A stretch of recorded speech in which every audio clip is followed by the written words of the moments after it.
What is the most disturbing or creepy thing that you've ever witnessed in real life? I'm a paramedic and have been for about 10 years now, and I've seen a lot of disturbing things, but one thing sticks out to me more than the rest. When I was still new, I went on a call for flu-like symptoms, and the elderly lady literally had just fever, body aches, and a cough with no other complaints, so we are all thinking she might actually have the flu.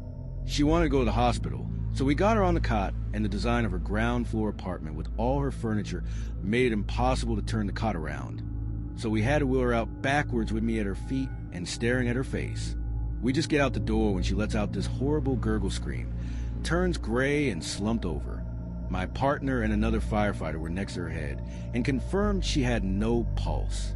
We are close to the truck, so we load her up while I start CPR. As I start pumping her chest, she goes from this blank stare of the dead to looking right at me with this confused look on her face and started moving her arms trying to get me to stop. So I do.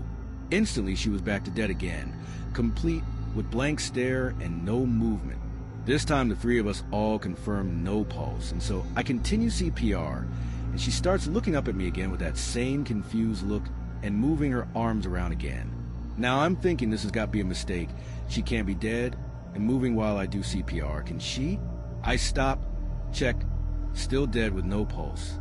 Resumed CPR, and yes, again, she was looking up right at my eyes, moving again, so weirded out as I just started talking to her to try to let her know why I was doing CPR on her as my partner got the cardiac monitor defibrillator pad stuck on her.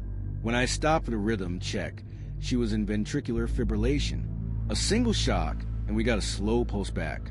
Started the cardiac monitor's pacing function, and while she never regained consciousness, we got her to the hospital alive. Found out later she ultimately died at the hospital, but I'll never forget that look on her face while we made eye contact while I did CPR on her.